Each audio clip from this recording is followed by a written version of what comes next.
عزیز بچے، کلاس 10 میں جو ویڈیو بنانے کا سلسلہ جاری ہے، پچھلے کئی ہفتوں سے ویڈیو بنا کے پیش کیا گیا ہے، اپلوڈ کیا گیا ہے۔ اسی سلسلے کی کڑی ہے کہ آج بھی گرامر پارٹ سے متعلق یہ ویڈیو پیش کیا جا رہا ہے۔ آج بھی گرامر پارٹ سے متعلق ہی یہ ویڈیو ہے، جس میں سب سے اہم گرامر پارٹ میں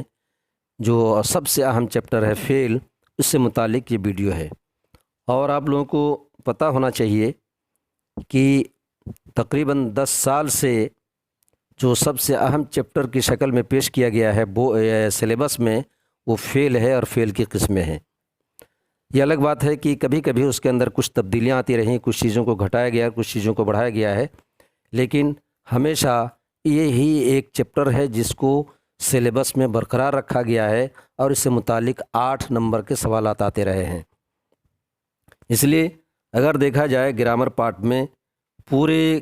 کئی سالوں تک جو محیط ہے اس کے پارٹس جو ہے بٹے ہوئے ہیں ہر کلاس میں، تو ان تمام میں سب سے بنیادی اور سب سے اہم چیپٹر فعل ہی کا چیپٹر ہے۔ اس لیے اس کو ہماری کوشش رہتی ہے کہ اس کی زیادہ سے زیادہ تفصیلات اور زیادہ سے زیادہ وضاحت کے ساتھ اس چیپٹر کو پڑھایا جائے، اور ایک بار نہیں بلکہ کئی بار اس چیپٹر سے متعلق معلومات فراہم ہوتی رہیں۔ اسی مقصد سے آج فعل سے متعلق یہ ویڈیو بنایا جا رہا ہے۔ زمانے کے اعتبار سے فعل کی 3 قسمیں ہیں، اس کو 3 کیٹیگری میں بانٹا گیا ہے فعل کو، اور پہلی کیٹیگری ہے زمانے کے اعتبار سے۔ زمانے کے اعتبار سے فعل کی 3 قسمیں، فعل ماضی، فعل حال اور فعل مستقبل۔ یہاں کچھ بچے جب ایگزام دیتے ہیں تو فعل کی تعریف میں یا فعل ماضی، فعل حال، فعل مستقبل کی تعریف میں بہت بڑی غلطی کرتے ہیں، جبکہ اس کو بارہا بتایا جاتا ہے اور سمجھایا جاتا ہے، ہر ایک پوائنٹ پہ سبوں کو تفصیل کے ساتھ جو ہے بتایا جاتا ہے کہ فعل کی تعریف میں اتنے پوائنٹس پر، ان بنیادی چیزوں پر آپ لوگوں کو جو ہے لکھنا چاہیے اور ان پر نظر رکھنی چاہیے۔ اس کے باوجود وہ غلطی کرتے ہیں۔ غلطی کی وجہ کیا ہے؟ وجہ یہ ہے کہ یہاں 2 لفظ ہے، فعل اور ماضی۔ فعل کی تعریف جب ہم کرتے ہیں تو کسی کام کا ہونا یا کرنا سمجھ میں آئے، یہ تعریف کرتے ہیں، اور جب لفظ ماضی کی تعریف کرتے ہیں تو گزرا ہوا زمانہ جس سے سمجھ میں آئے۔ تو بچے کیا کرتے ہیں کہ فعل ماضی کی بجائے جب کہ تعریف کرنا ہے دونوں لفظ کی، تو وہاں صرف یہ کہہ دیتے ہیں کہ گزرے ہوئے زمانے کو فعل ماضی کہتے ہیں۔ یہ تعریف سراسر غلط ہے۔ ایسی صورتحال میں صرف لفظ ماضی کی تعریف ہوئی، فعل اس سے چھٹ گیا، فعل کی تعریف اس میں شامل نہ ہو سکی۔ اس لیے ضرورت ہے کہ دونوں لفظ کو لحاظ میں رکھتے ہوئے، دونوں لفظ کو سامنے رکھتے ہوئے، نظر میں رکھتے ہوئے تعریف کی جائے، اور اس کی تعریف یہ ہو سکتی ہے کہ فعل ماضی اس فعل کو کہتے ہیں جس سے گزرے ہوئے زمانے میں کسی کام کا ہونا یا کرنا سمجھ میں آئے۔ یہاں کام کا ہونا کرنا یہ لفظ فعل سے سمجھ میں آ رہا ہے، فعل کی تعریف میں شامل ہو گئے یہ الفاظ، اور گزرے ہوئے زمانے میں یہ الفاظ شامل ہو گئے لفظ ماضی میں۔ اس طرح سے دونوں لفظ جو کہ اصطلاح کے طور پر استعمال ہے، دونوں کی تعریف ایک ساتھ جامع اور معنی انداز سے اسی طریقے سے ہو سکتی ہے کہ گزرے ہوئے زمانے میں کسی کام کا ہونا یا کرنا سمجھ میں آئے، اس کو فعل ماضی کہتے ہیں۔ اب اس کی مثالیں جیسے آیا، آ رہا تھا، آتا تھا، آتا رہتا تھا، اس طرح سے کچھ مثالوں میں آپ نے دیکھا ہوگا۔ یہ جو ہم نے آن لائن کلاس میں بھی اس بات کو بڑی تفصیل سے بتایا ہے کہ تمام مثالوں میں کچھ نہ کچھ فرق ضرور ہے، لیکن ایک بات مشترک ہے کہ جب اس کے معنی کی طرف غور کریں گے تو یہ سمجھ میں آئے گا، یا اس کے معنی کو سمجھنے میں کوئی دقت نہ ہوگی، کہ تمام الفاظ سے یہی بات سمجھ میں آتی ہے کہ گزرا ہوا زمانہ اس کے اندر پایا جاتا ہے۔ آیا یہاں بھی سمجھ میں آتا ہے کہ گزرا ہوا زمانے میں آنے کا کام ہوا ہے۔ آ رہا تھا میں بھی اسی طرح سے آتا تھا، اور آتا رہتا تھا، آ چکا ہے۔ یہ تمام ایسے الفاظ ہیں، ایسے فعل ہیں جن سے فوراً سمجھ میں آتا ہے کہ آنے کا کام گزرے ہوئے زمانے میں ہوا ہے۔ اب یہ جو مثالیں ہیں جن کے اندر فرق ہے وہ بالکل واضح ہے، اور وہ اس کو سمجھنے میں کوئی دقت بھی نہیں ہونی چاہیے کہ جیسے انگریزی میں آپ لوگ پڑھتے ہیں کہ پاسٹ ٹینس کی 4 قسمیں ہیں، اسی طریقے سے پریزنٹ کی اور فیوچر کی، بالکل اسی طرح آپ سمجھ لیں۔ جبکہ اردو میں فعل ماضی کی قسمیں 6-7 قسمیں ہیں، ان تمام تفصیلات سے قطع نظر، چونکہ انہیں بورڈ سے اس کا کوئی مطلب نہیں ہے بورڈ ایسے سوالات نہیں پوچھتا ہے کہ فعل ماضی کی کتنی قسمیں ہیں، فعل استمراری اور فعل ماضی مطلق اور فعل ماضی بعید، فعل ماضی قریب اور فعل ماضی احتمالی، یہ تمام افعال جو قسمیں ہیں اس کی، اس سے قطع نظر صرف یہ سمجھ لیں آپ انگریزی قواعد کے لحاظ سے کہ جس طرح سے اس میں 4 قسمیں ہوتی ہیں اور الگ الگ اس کی مثالیں ہوتی ہیں،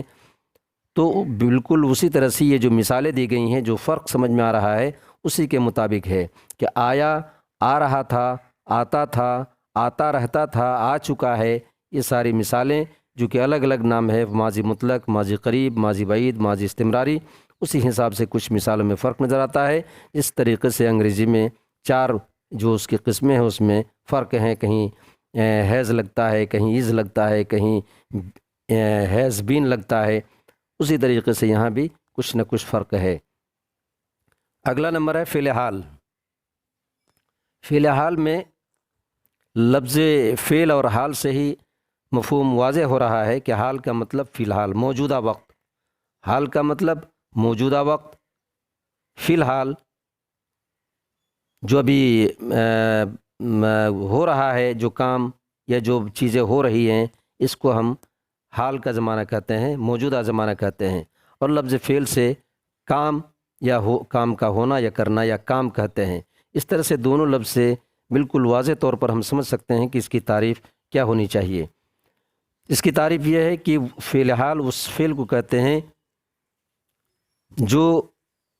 جس سے موجودہ زمانے میں کسی کام کا ہونا یا کرنا سمجھ میں آئے، ایسا لفظ جس سے یہ بات سمجھ میں آئے کہ موجودہ زمانے میں کوئی کام ہو رہا ہے یا کوئی کام کیا جا رہا ہے۔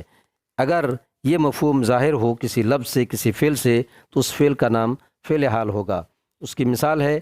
جیسے آتا ہے، آ رہا ہے، آتا رہتا ہے، آتا رہا ہے، یہ کچھ مثالیں ہیں اور یہ بالکل اسی طریقے سے اسی کے مطابق ہیں، انگریزی گرامر کے مطابق، جیسے اس میں 4 قسمیں ہوتی ہیں پریزنٹ ٹینس کی، بالکل اسی پہ آپ قیاس کر کے اندازہ لگائیں اور یہ سمجھیں کہ اسی کے مطابق کچھ تبدیلی کے ساتھ یہ مثالیں آ رہی ہیں اور جو کچھ نہ کچھ فرق سمجھ میں آ رہا ہے اسی بنیاد پر کہ جو اس کی الگ الگ قسمیں ہیں۔ آتا ہے یہاں آپ کہہ سکتے ہیں کمس ہے، آ رہا ہے از کمنگ ہے، اسی طریقے سے جو انگریزی میں آپ استعمال کرتے ہیں کچھ نہ کچھ فرق کے ساتھ، تبدیلیوں کے ساتھ، بالکل ویسے ہی یہاں بھی آپ دیکھ سکتے ہیں اور اندازہ کر سکتے ہیں۔ یہ 2 قسمیں ہو گئیں۔ تیسرا نمبر ہے فعل مستقبل۔ فعل مستقبل، لفظ مستقبل کا معنی ہوتا ہے آنے والا زمانہ، آنے والا وقت۔ یہ لفظ تھوڑا سا لگتا ہے جیسے اردو میں استعمال کم ہو رہا ہے لفظ مستقبل کا،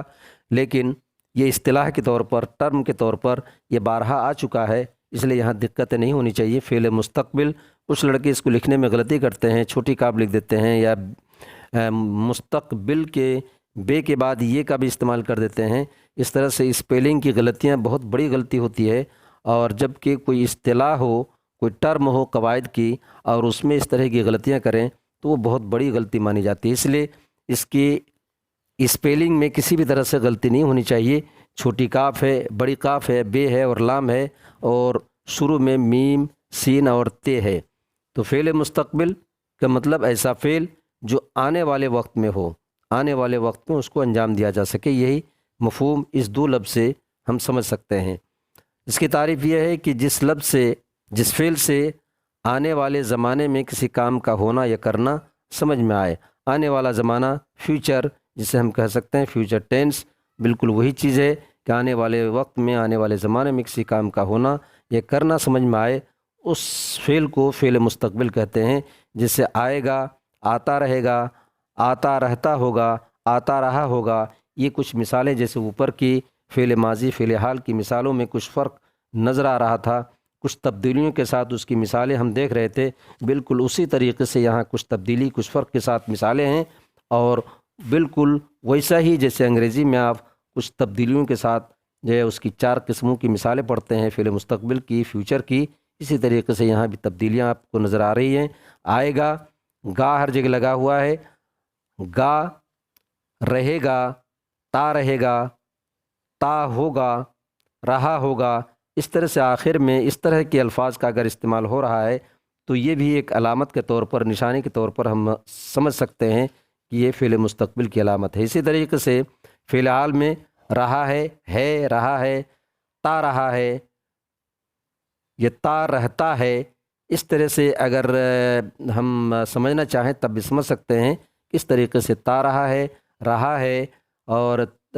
رہا ہے، تا رہا ہے، تا رہتا ہے، یہ بھی فعل حال کی ایک نشانی اور علامت کے طور پر ہم سمجھ سکتے ہیں۔ اس طرح سے یہ فعل کے زمانے کے اعتبار سے 3 قسمیں پوری ہو گئیں، اور اس کے بعد کی جو مثالیں ہیں یا دوسری کیٹیگری، تیسری کیٹیگری بھی ہے، اس سے متعلق اگلا ویڈیو انشاءاللہ بنایا جائے گا۔ آج یہیں تک ختم کرتے ہیں۔